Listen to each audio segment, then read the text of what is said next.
मेरे छोटे भाई की पहले रिहाइश थी गुलशन हदीद में। तो गुलशन हदीद में उसकी पोस्टिंग भी वहीं स्टील टाउन थाने पे थी। फिर मुंशियों ने उससे मंथली मांगी, उसने नहीं दे सका बेचारा, तो उसका ट्रांसफ़र कर दिया साइड सुपर हाईवे थाने पे, गडाप पे। फिर वो परेशान था कि भाई इतना 60-70 किलोमीटर दूर में जा नहीं सकता हूँ, मेरे इतना खराजात नहीं है। फिर मजबूरी में बेचारा वहाँ से अपने बच्चे फैमिली लेके शिफ्ट हुआ, जहाँ पे किराए का घर लिया सफूरा पे। फिर जहाँ जैसे ही यहाँ पे आया 10-15 दिन ड्यूटी की, तो उन्होंने दोबारा उसका ट्रांसफ़र कर दिया सीपेक में, जो कि कयूमाबाद पे उनका हेडक्वार्टर है। ये वहाँ पे गया है तो उन्होंने बोला कि भाई आपको सखर जाना पड़ेगा। वो बेचारा रोता रहा कि भाई मेरी वालदा है, पेशेंट है, बीमार है, मेरी वाइफ है पेट से, 7वां महीना है, मैं कैसे जाऊँ उनको छोड़ के।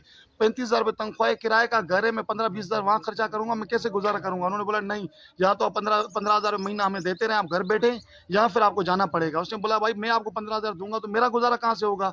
तो इस पे उन्होंने शोकाज नोटिस निकाले, बहुत कुछ निकाले। उसने बोला भाई मेरे लिए पॉसिबल नहीं है, ना पैसे दे सकता हूँ, इतनी दूर नहीं जा सकता हूँ, बड़ा है मेहरबानी। वो हाथ जोड़ता रहा, अपनी वाइफ के वालदा के मेडिकल दिखाया कि मुझे करीब ही किसी थाने पे पोस्टेड किया जाए। उन्होंने बोला नहीं हो सकता है। मुंशियों की मिली भगत की वजह से फिर उसको वहां से फिर दोबारा ट्रांसफर किया गया अपना फिरोजाबाद थाने पे। यानी कि उसके 3-4 महीनों में उसको इतना तंग किया गया, इतना तंग किया गया कि उसके लिए तो नौकरी छोड़ दे या वो खुदकुशी कर ले। भाई के साथ ये जुल्म है, वैसे ही उन्होंने मेरे साथ भी शुरू किया है कि मेरी पहली रिहाइश गुलशन हदीद थी, मेरी पोस्टिंग भी वही थी। मुझे उन्होंने वहाँ से ट्रांसफ़र कर दिया कोरंगी। चने गुलशन हदीद से कोरंगी करीब था, 15-20 किलोमीटर में चला जाता था। फिर उन्होंने मेरा ट्रांसफ़र कर दिया दोबारा मलिर में करके, मुझे उन्होंने मलिर कैंट में जो है ट्रांसफ़र कर दिया, जो मेरे लिए गुलशन हदीद से मलिर कैंट पॉसिबल नहीं था। मैं गरीब बंदा हूँ, मेरी इतनी सैलरी नहीं है। मेरा अगर 1000-1200 रुपये पेट्रोल में चला जाए तो मेरे पीछे बचेगा क्या। मेरे बच्चे तो भूखे बैठेंगे, मैं उनको कैसे एजुकेशन वगैरह, वालदा बीमार है, कैसे उनको अफोर्ड कर पाऊंगा। बड़ी मुश्किलों से मैं वहाँ से ट्रांसफर वो अपना शिफ्ट होके यहाँ आया हूँ। यहाँ पे मैंने किराए का घर लिया है, बेटे को मैंने स्कूल में एडमिशन करवाई है। जैसे ही यहाँ मैं हुआ हूँ तो तकरीबन 15 दिन बाद उन्होंने फिर दोबारा मेरा ट्रांसफर कर दिया। कहाँ पे, गुलशन से भी 15 किलोमीटर आगे लिंक रोड पे, इस नाम से, वो अपना एजुकेशन सिटी के नाम से थाना लगता है उसको, मेमनकोट। और उन्होंने एजुकेशन सिटी में सिर्फ ये बोल के भाई बाला अफसरों का ऑर्डर है, बाला अफसरों का ऑर्डर है, डीआईजी साहब का ऑर्डर। मैंने कहा यार डीआईजी साहब को सिर्फ मैं ही मिला हूँ, मैं उनसे पूछूं कि डीआईजी साहब बड़ों का तो यही ऑर्डर होता है कि आप उनके लिए आसानी पैदा करें, आसानी पैदा करें, मगर वो हमें मिलने ही नहीं देते। मैं 10 मरतबा आ गया हूँ डीआईजी ऑफिस, एसएसपी ऑफिस की, मुझे पेश करवाएं, मैं उनको अपनी परेशानी बताऊं। उन्होंने बोला नहीं नहीं, डीआईजी साहब किसी से नहीं मिलना चाहते, जो ऑर्डर हुआ है उसकी आप कंप्लाइंस करें, कंप्लाइंस करें।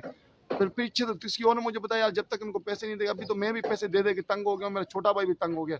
अभी मेरे लिए भी दो ही हल है, यहाँ तो मैं नौकरी छोड़ दूं या मैं भी छोटे भाई की तरह अपने आप को खत्म कर दूं, सुसाइड करूं। मेरी आईजी साहब से, मेरी बाला अफसरों से, चीफ जस्टिस साहब से, वजीर आला सिंध से अपील है, बराए मेहरबानी जो हमारा जो ये मुंशी तबका है, क्लार्क तबका है, ये हमारे दुश्मन बने हुए हैं, दुश्मन। जब तक इनको पैसे ना दें, तनख्वाह उनको भी पूरी मिलती है, हमें भी पूरी मिलती है, हम अपनी तनख्वाह में अपना पेट काट के इनको कैसे दें।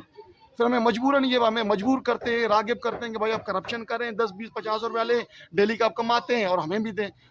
मेरा खुदा गवाह है कि मैं इस चीज़ से दूर भागता हूँ, मुझे नहीं चाहिए आराम की कमाई, नहीं चाहिए, नहीं चाहिए। मैं अपने बच्चों को हक हलाल खिलाना चाहता हूँ। बड़ा मेहरबानी, जितने ये, मैं उनका नाम भी लेने के लिए तैयार हूँ जिन्होंने मेरे भाई के मौत की वजह बने।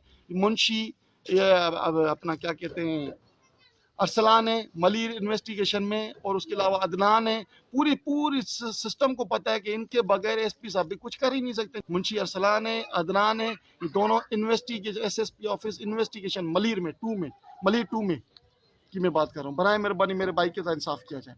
मैं हाथ जोड़ के मौत बना इल्तिजा करता हूँ मेरे भाई के साथ। हम शहीद के बेटे, मेरे वालिद साहब ने इस मुल्क के लिए, इस कौम के लिए कुर्बानी दी, उसकी कुर्बानी भी रायगा ना जाए। उसकी जगह पे हमारा एक बाप गया तो हमारी वालदा ने 2 बेटे और दे दिए इस कौम को।